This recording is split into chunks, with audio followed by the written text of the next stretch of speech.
12월이 되면 아이들이 제일 많이 기다리는 날이 있습니다. 바로 크리스마스인데요. 아이들이 왜 크리스마스를 기다리고 있을까요? 예수님이 탄생하신 날이어서 그렇게 기다리고 있을까요? 아이들이 탄생하신 예수님을 기다리는 게 아니라 뭐를 기다리고 있어요? 선물을 주는 날이어서 그날을 기다리고 있죠. 산타 할아버지가 잠이 들면 양말에 선물을 넣어준다는 동화 같은 이야기를 아이들이 믿고 있습니다. 그런데 저는 이 아이들을 볼 때마다 의심이 생겨요. 정말 아이들이 이 동화 같은 이야기를 믿고 있는 건지, 아니면 선물을 받아야 하기 때문에 믿는 건지. 그래서 무조건 하여튼 산타 할아버지가 선물을 넣어준다 이렇게 이야기하는 것을 보면 아이들이 산타 할아버지를 기다리는 것도 아니고 결국은 그 아이들의 목적이 뭐예요? 선물이 그 아이들의 목적인 거죠. 우리는 성탄절에 어떠한 마음을 가지고 그 날을 보내고 또 기다리고 있을까요? 기독교는 12월 첫 주부터 성탄절 전날인 24일까지를 대림절로 보냅니다. 그래서 또 다른 말은 대강절, 또 오늘 우리 교동문에 써 있는 구주강림절 이렇게 말을 하고 있습니다. 이 기간은요, 예수님께서 탄생하신 날들을 생각하면서 또 예수님께서 이 땅에 오시겠다고 말씀하고 계신 그 말씀을 믿고 기다리는 날입니다. 예수님이 이 땅에 태어나시기 전에 이스라엘 사람들은 메시아를 기다렸습니다. 왜냐하면 구약의 선지자들을 통해서 메시아가 올 것을 계속 하나님이 예언하게 하셨기 때문에 그렇죠. 그래서 메시아가 오면 자기의 나라가 회복된다 믿고 있었습니다. 600년이나 나라를 잃고 다른 사람들의 지배를 받고 있었던 이 이스라엘 사람들이 메시아가 오면 자기들이 회복될 것이라고 또 구원될 것이라고 말씀을 들었기 때문에 기다렸고, 그 예수님이 600년이 되었던 그 넘은 시기가 지나고 나서 그 땅에 오셔서 정말 인류를 구원하시는 분이 되셨습니다. 그래서 인류를 구원하시려고 이 땅에 오셨던 예수님께서 십자가에 죽으시고 부활하시고 이제 하나님의 나라로 올라가시면서 제자들과 많은 사람들 앞에서 뭐라고 말씀하셨어요? 내가 너희가 본 것처럼 또다시 너희에게 올 것이다, 재림하겠다, 이렇게 말씀을 하셨습니다. 그래서 그때부터 교회가요, 이 성탄절 예수님 오셨던 그 날들을 기념하면서 이제는 누구를 기다려요? 처음 오신 예수님이 아니라 다시 오실 예수님을 기다리면서 보내고 있는 기간이 바로 이 대림절 기간입니다. 이 날은 생각해 보면 이 땅이 끝나는 날이기도 하고 심판의 날이기도 합니다. 예수님을 믿지 않는 자들과 또 믿는 자들은 이 날을 다르게 생각하죠. 예수 안 믿는 사람들은 이 날이 오지 않기를 기다리지만 예수 믿는 우리는 이 날을 기다리며 이 날을 생각하며 살아가는 시간이 되어야 됩니다. 성탄절이라는 이야기를 하면서 너무나 무서운 이야기를 하는 것 같지만, 여러분, 오늘 이 이야기는 제가 만들어낸 이야기가 아니라 하나님께서 정해 놓으신 시간이고 우리가 맞이해야 할 시간들입니다.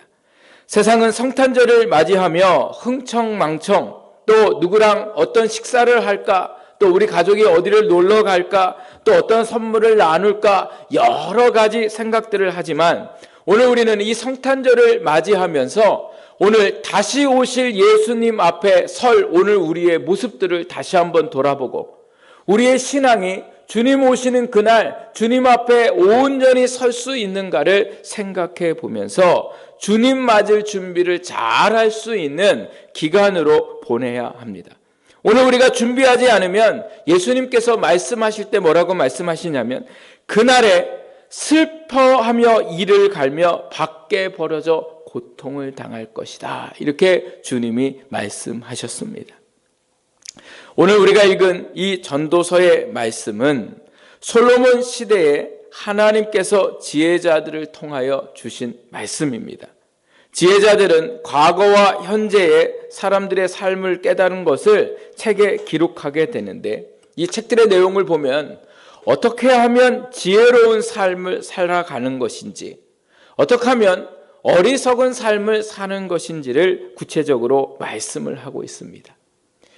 2019년 성탄절을 기다리고 있는 오늘 우리에게 하나님은 이 말씀을 통하여 대림절 기간을 어떻게 보내야 할지 우리에게 말씀하고 계십니다. 이 말씀을 듣고 우리가 성탄절을 잘 준비할 수 있는 그러한 시간들이 되시기를 주님의 이름으로 부탁을 드립니다. 하여튼 눈을 잘 뜨시고 제 말씀을 잘 들으시기를 바라요. 자, 오늘 우리가 읽은 이 말씀들을 보면요, 뭐라고 말씀하고 계시냐면 우리의 삶에서 기억해야 할 것에 대해서 말씀을 하고 계십니다. 살다가 보면 중요한 것들을 자꾸 잃어버리고, 제가 우리 권사님들하고 같이 이제 구역 모임을 하다 보면 하여튼 제일 걱정하는 게 뭐냐면 치매에 걸리실까 봐 너무너무 걱정하세요. 왜요? 기억을 잃어버리면 사람이 뭐예요? 아무것도 모르기 때문에 그런 거죠. 그래서 우리가 살다가 보면 중요한 것들은 어떻게 하든지 뭐예요? 기억하려고 하고, 그래서 핸드폰에도 저장해 놓고 또 어디에다 써 놓고, 제가 어떤 분 보니까 아예 집에다가 문 여는 데다가 칠판에다가 아예 써 놓고 사시더라고요. 그래서 오고 가면서 내가 기억해야 할 게 무언가를 적어 놓고 살아가시는 것을 보게 됐는데, 오늘 우리가 이 말씀을 통해서 기억해야 할 것이 있습니다. 그게 무엇일까? 오늘 1절 말씀에 보면요, 우리가 기억해야 할 것에 대해서 너의 창조주를 기억하라, 이렇게 말씀하고 있습니다. 뭐를 기억하라고요? 창조주를 기억하라는 거예요. 여기 기억하다는 뜻의 원래의 원어는요, 마음에 품다, 생각나게 하다, 상기시키다 라는 뜻을 가지고 있습니다. 이 말은 하나님이 말씀하시는 명령이시기도 하면서 이 말의 자체의 형사를 보면 동사로 능동형이다, 이렇게 얘기합니다. 이게 뭐냐면 누군가가 기억하고, 누군가가 마음에 품고, 누군가가 생각하게 하고, 누군가가 상기시켜 주는 게 아니라 하나님께서 사람에게 너 스스로 어떻게 해요? 마음에 품어라. 그리고 네 스스로 생각해라. 그리고 네 스스로 상기시키면서 살라고 말씀하십니다. 무엇을요? 너의 창조주를. 창조주를 기억하라는 이 말은 하나님께서 나를 창조하셨다는 것을 기억하라는 거죠. 여러분은 하나님이 여러분을 창조하셨다고 믿습니까? 아니면 세상 사람들이 말하는 것처럼 어느 날 세포가 우연히 생겨서 그 세포가 갑자기 바람에 다른 것에 여러 가지 환경들에 변이 되고 바뀌고 바뀌어서 원숭이가 되고, 원숭이가 또 바뀌고 바뀌어서 사람이 됐다고 생각하지는 않으십니까? 세상의 모든 것은요, 우연히 만들어진 것이 없습니다. 어떤 사람들은 사람이 이 우주가 우연히 만들어졌다고 말하는데, 여러분, 우연히 만들어진 게 이렇게 정확하게 돌아갈 수가 있겠습니까? 자전을 하고 공전을 한대잖아요. 여러분, 이게 머리가 이해가 되세요? 자전을 하고 공전을 한다. 저는 얘기를 하면서도 잘 이해가 안 가는데, 하나님이 기가 막히게 지구를요, 자전도 하게 하시고 공전도 하게 하시고 주변의 모든 행성들과 함께 잘 충돌하지 않고 그렇게 지낼 수 있도록 하나님이 그렇게 모든 것을 만드셨다는 거죠. 사람의 신체 구조를 한번 생각해 보세요. 어쩌면 그렇게 기가 막히게, 생김새는 다 다른데 눈도 있고 코도 있고 입도 있고, 어쩌면 그렇게 하나님이 모든 것을 잘 만드셨는지 어떻게 그것을 보면서 우연히 생겨질 수 있었다, 이렇게 말씀을 할 수 있을까요? 하나님의 지혜는 얼마나 놀라우신지 사람을 하나님께서 그렇게 창조하셨습니다.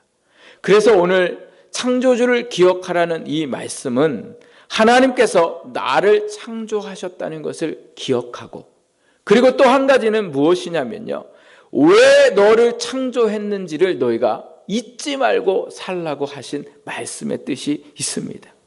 하나님께서 인간을 심심하셔서 재미로 만드신 게 아닙니다. 하나님이 인간을 창조하신 이유는 뭐냐? 목적이 있어서 그런데요. 그 목적이 뭡니까? 우리를 통하여 영광을 받으시기 위해서 우리를 창조하셨습니다. 우리를 통해 영광을 받으시기 위해서라 해서 우리가 매일 교회 와서 봉사하고 아무것도 하지 않고 교회에 붙어 살라는 말씀이 아니라 오늘 우리를 통하여 모든 우리의 인생의 순간순간을 하나님께 감사하고 또 그 안에서 하나님이 내게 원하시는 것이 무엇인가를 우리가 생각하고 그 뜻을 이루어 드리는 삶을 살도록 하나님이 우리를 창조하셨습니다. 하나님이 우리를 창조하시고 가족의 구성원이 되게 하셔서 부모로 자녀로 또 형제로 살아가는 데에 하나님이 매일 미워하고 싸워하고 불효하라고 오늘 우리를 창조하셨을까요? 오늘 우리를 창조하신 이유는 뭐예요? 그 가족의 구성원으로 함께 살아갈 때에 불쌍히 여기고 또 소중히 생각하고 그 사람들을 사랑함으로 그 하나님의 사랑을 많은 사람들에게 보이는 삶을 살라고 우리의 가정을 만들어 주시고 우리의 가족의 구성원으로 우리를 만드셨습니다. 또한 우리를 창조하시고 사회의 구성원들이 되게 하신 이유는 뭐냐? 오늘 그 사회 안에서 직장 생활을 하고 또 사업을 하고 많은 사람들을 만날 때에 그 안에 정직하고 신실한 마음으로 그 삶을 살아가서 많은 사람들에게 하나님의 살아계심을 증거하는 그러한 삶을 살도록 하나님이 우리를 만드셨습니다. 또 한 가지 오늘 이 말씀을 보면 우리가 창조주를 기억할 때에 중요한 것이 있는데 언제 기억하라고 하냐면 청년의 때에 기억하라 이렇게 말씀을 하고 있습니다.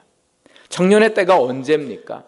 가장 힘이 있을 때에, 다시 말하면 잘 나갈 때에, 앞만 보고 성공만 생각하며 열심히 살아갈 때에, 가슴에 열정을 품고 최선을 다해서 살아보려고 할 그때에 누구를 기억하라고요?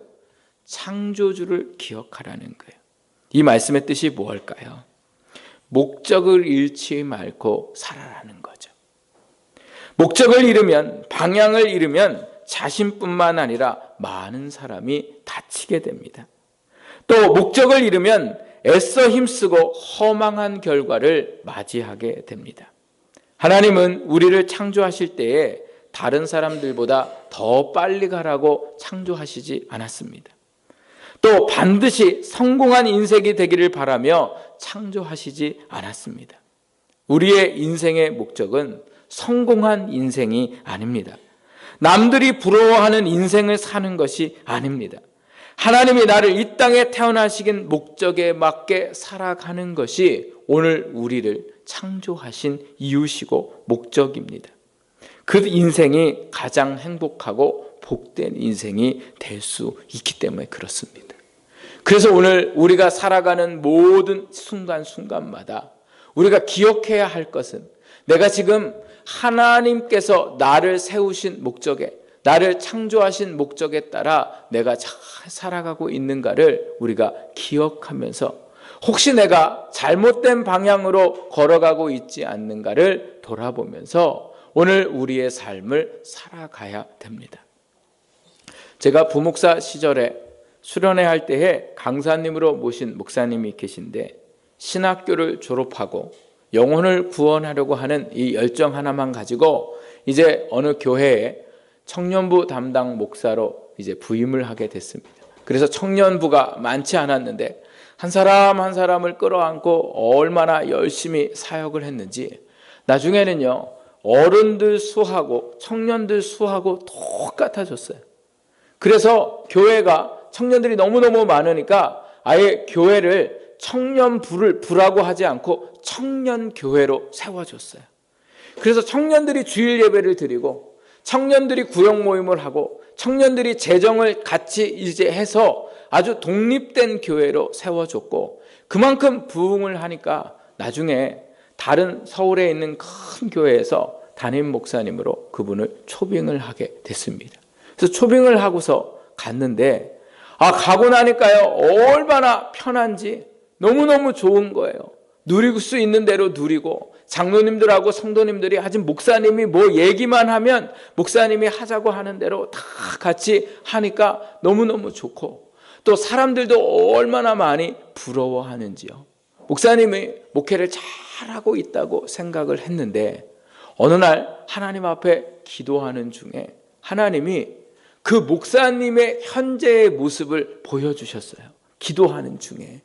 그래서 자기의 모습을 객관적으로 이렇게 하나님이 보게 했는데 그 모습을 보면서 어떤 생각이 들었냐면 목사가 아니라 어느 기업의 사장이 된 것 같이 보였더라는 거예요.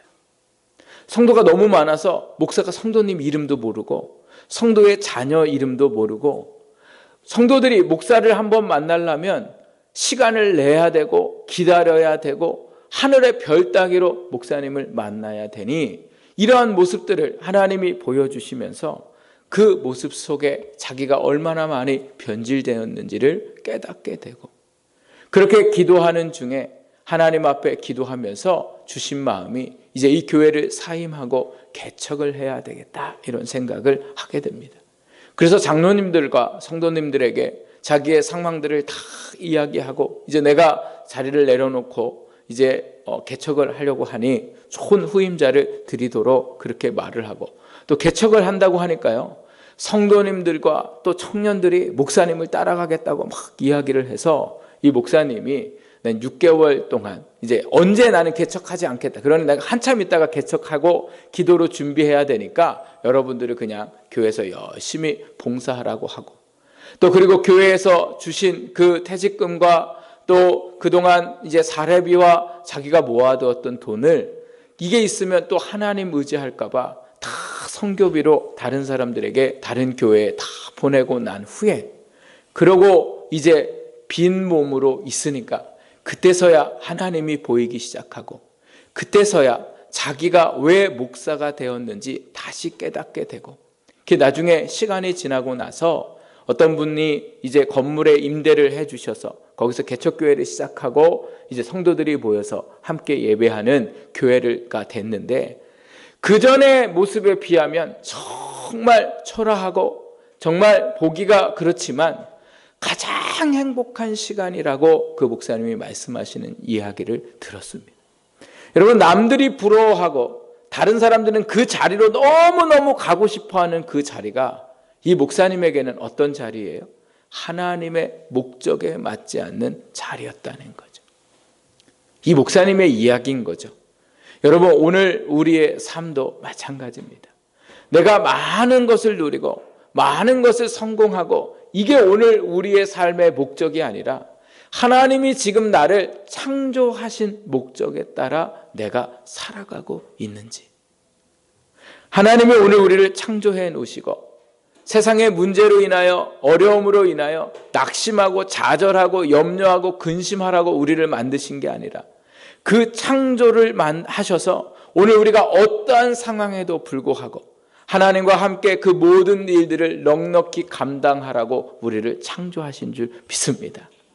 원망하고 불평하고 미워하고 이렇게 살라고 우리를 창조하신 게 아니라 서로 사랑하고 불쌍히 여기고 긍휼히 여기는 마음으로 살아가라고 우리를 창조하신 줄 믿습니다. 오늘 우리가 하나님이 우리를 창조하신 목적에 따라 내가 살아가고 있는지, 매일 이 생각을 바로 하고 나아갈 때, 또 여러분이 서 있는 삶에서의 자리에서 나를 왜 창조하셨는가를 우리가 생각만 하기만 해도 오늘 우리는 하나님의 뜻에 따라 살아갈 수 있는 인생이 될 수 있습니다. 그래서 오늘 창조하셨다는 것을 기억하고 창조의 목적에 맞는 복된 삶을 살아가시는 저와 여러분의 삶이 되기를 주님의 이름으로 축복합니다. 그러면 왜 하나님이 창조주를 기억하라고 말씀하실까요?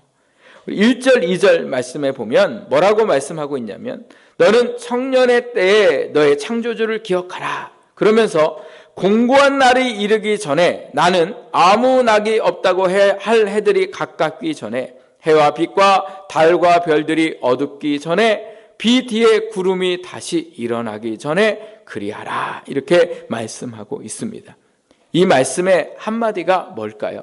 5절 끝에 보면요, 뭐라고 나오냐면 이는 사람이 자기의 영원한 집으로 돌아가고 조문객들이 거리로 왕래하게 됨이니라, 이렇게 말씀합니다.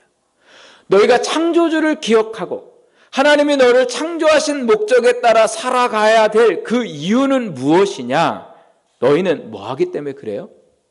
죽음을 맞이하는 그러한 인간이기 때문에 창조주를 기억하라는 겁니다. 저희가 대림절을 보내고 있다고 말씀을 드렸습니다. 대림절은 무슨 날이라고요? 다시 오실 예수님을 오늘 우리가 맞이할 준비를 하는 기간이에요. 다시 오신다는 건 뭐예요? 이 땅에 종말이 온다는 거죠.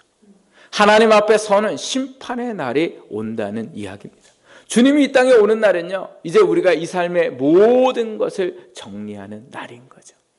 아무리 잘 나가도, 아무리 대단한 삶을 살고 남들이 부러워하는 삶을 살아도 너는 반드시 뭐 한다는 거예요? 죽는다는 거예요. 창조주를 기억하라는 것은 너는 죽을 수밖에 없는 사람임을 내가 기억해야 된다는 거예요. 여러분, 오늘 우리는 예수님이 이 땅에 오시면 심판의 날을 맞이하게 되거나 아니면 주님이 이 땅에 오시기 전에 오늘 뭐예요? 죽음을 통해서 주님을 만날 수밖에 없는 존재들입니다. 이 땅에 영원히 사는 존재가 아니라 시한부의 인생입니다. 태어나는 것은 순서 있게 태어나지만 우리가 주님 앞에 서는 것은 순서 없이 누가 먼저 갈지 알 수 없는 게 우리의 인생입니다. 전도서 11장 9절에 하나님이 이렇게 말씀하시는데 우리 한번 찾아볼까요? 전도서 11장 9절 같이 읽겠습니다. 시작. 청년이여 내 어린 때를 즐거워하며 내 청년의 날들을 마음에 기뻐하여 마음에 원하는 길들과 내 눈이 보는 대로 행하라. 그러나 하나님이 이 모든 일로 말미암아 너를 심판하실 줄 알라. 여러분, 마음대로 하라는 거예요. 즐겨보고 싶으면 즐겨보고, 놀고 싶으면 놀고, 먹고 싶은 거 있으면 먹고, 가고 싶은 데 가면 가고, 다 하라는 거예요. 이게 그냥 막 해봐라, 너 그렇게 마음대로 해봐라, 이런 얘기가 아니라 정말 너의 인생을 잘 즐기라는 거예요. 너가 누릴 수 있는 것들을 잘 누리라는 거예요. 그러나 그것을 누리면서 너가 생각해야 될 게 있는데 그게 뭐냐? 너를 심판하실 줄 알아. 너가 죽는 것을 내가 뭐예요? 기억하라는 거죠. 오늘 우리에게 주신 인생을 잘 누리려 해야 합니다. 우리에게 주신 돈도 잘 쓰고 우리에게 주신 건강도 잘 활용하고 내가 누릴 수 있는 대로 그 모든 것을 누려야 됩니다.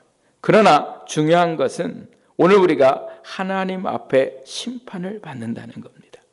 하나님이 주신 시간들과 하나님이 주신 물질들과 하나님이 주신 건강을 내가 어떻게 하나님 앞에 사용하고 다른 사람들과 어떻게 나누었는지 하나님은 그것에 대해서 우리에게 뭐예요? 심판하시겠다, 이렇게 말씀하고 있습니다. 그래서 우리는 하나님을 만날 그날을 잘 준비하는 신앙이 되어야 됩니다. 예수님은 하늘로 올라가시면서 이 땅에 다시 오시겠다고 말씀하셨습니다. 우리는 지금 이 땅에 오신 그 예수님을 다시금 기다리며 살고 있습니다. 예수님을 만나는 것은 약속의 말씀에 따라 우리가 이 땅에 사는 동안 재림하는 예수님을 만나든지 아니면 우리가 죽음을 통해서 예수님을 만나게 되는데 그때에 주님이 우리에게 뭐라고 말씀하실까요? 너는 어디까지 여행을 해봤니? 너는 얼마나 많은 돈까지 모아봤니? 너는 어떤 좋은 집에 살았고 또 어떤 차를 사가지고 너 타고 다녔니? 너가 입고 다녔던 옷은 무엇이었니? 오늘 예수님은 우리에게 이런 것에 대해서 묻지 않았습니다. 오늘 우리에게 물으실 게 뭘까요? 오늘 여러분의 인생을 살피면서 또 이 대림절을 우리가 생각하면서 내가 하나님 앞에 설 때에 하나님 앞에 내가 무엇라 말할 수 있을까? 오늘 너는 얼마나 하나님 앞에 신실한 마음으로 나를 예배했니? 얼마나 매 순간마다 나를 찾고 나를 의지하며 살았니? 너에게 주었던 건강은, 또 너에게 주었던 물질은, 너에게 주었던 지식은 어떻게 내가 사용했니? 오늘 하나님이 우리에게 이것을 묻지 않으실까요? 누가복음 11장 말씀에 보면요, 어리석은 부자 이야기를 예수님이 하시는 것을 보게 됩니다. 어떤 부자가 얼마나 그 해에 열심히 수고를 했는지 수확을 했는데요, 자기가 창고를 가지고 있는데 그 창고에 넣을 수 없을 정도로 너무 많은 수확을 하게 됐어요. 그러니 이 농부가 얼마나 좋은지요, 어떻게 하면 이걸 다 이 창고에 넣을 수 있을까 생각하다가 생각한 게 뭐냐면, 또다시 창고를 져야 되겠다. 그래서 창고를 하나를 더 져가지고 그 수확을 다 창고에 넣어놓고는, 이제 이거 팔아서 또 이거 먹으면서 자기 여행 가고 놀러 갈 생각하고 또 가족들과 같이 좋은 거 사고 할 생각하니까 너무너무 행복한 거예요. 아니, 잠을 잘 수가 없는 거예요. 잠을 잘 수가. 여러분도 그런 적 있으시잖아요. 어디 그렇게 가고 싶은 여행을 하여튼 1년 동안 적금 버가지고 내일 간다고 생각해 보세요. 잠이 옵니까 안 옵니까? 잠 안 오죠. 얼마나 좋은지요. 이 사람이야 그렇게 너무너무 좋은 거예요. 그런데 놀랍게도 이렇게 좋아서 잠 못 이루고 있는 이 밤에 누가 찾아오세요? 하나님이 찾아오세요. 그래서 뭐라고 얘기하시냐면 이렇게 얘기하세요. 하나님은 이르시되 어리석은 자여, 오늘 밤에 내 영혼을 도로 찾으리니 그러면 내 준비한 것이 누구의 것이 되겠느냐 하셨으니, 이렇게 말씀하세요. 누구께 돼요? 내 거가 하나도 없는 거예요. 하나님 앞에 서면 내 거가 없습니다. 그리고 예수님은 이렇게 말씀하십니다. 이렇게 자기를 위해서는 재산을 모으면서도 하나님께 인색한 사람은 바로 이와 같이 될 것이다. 오늘 우리는 하나님 앞에서 후회할 인생을 살고 있지는 않을까요? 그 후회할 인생을 위해서 무단히 애쓰고 가족도 돌보지 못하고 내 건강도 돌보지 못하고 믿음도 지키지 못하고 그 후회할 것을 위해서 내가 지금 이렇게 살고 있지는 않을까? 오늘 다시 오실 주님을 우리가 생각하면서 우리가 그분을 언제 만날지는 알 수 없지만, 그분 앞에 언제 설지는 알 수 없지만, 오늘 우리가 그분 앞에 설 때에 후회 없는 인생으로 그분을 맞이하고자 하는 믿음으로 오늘 우리가 살아가야 할 줄 믿습니다. 그래서 오늘 우리가 매 순간마다 하나님이 오늘 나를 살게 하신 이유가 무엇이고, 하나님이 오늘 내 가정을 주신 이유가 무엇이고, 하나님이 오늘 내게 직장을 주시고 사업을 주신 이유가 무엇인지 여러분의 창조주를 기억하고 여러분이 그분을 만날 날이 있음을 기억하면서 이 한 주를 믿음으로 살아갈 수 있는 복된 시간들이 되시기를 주님의 이름으로 부탁드립니다. 기도하겠습니다.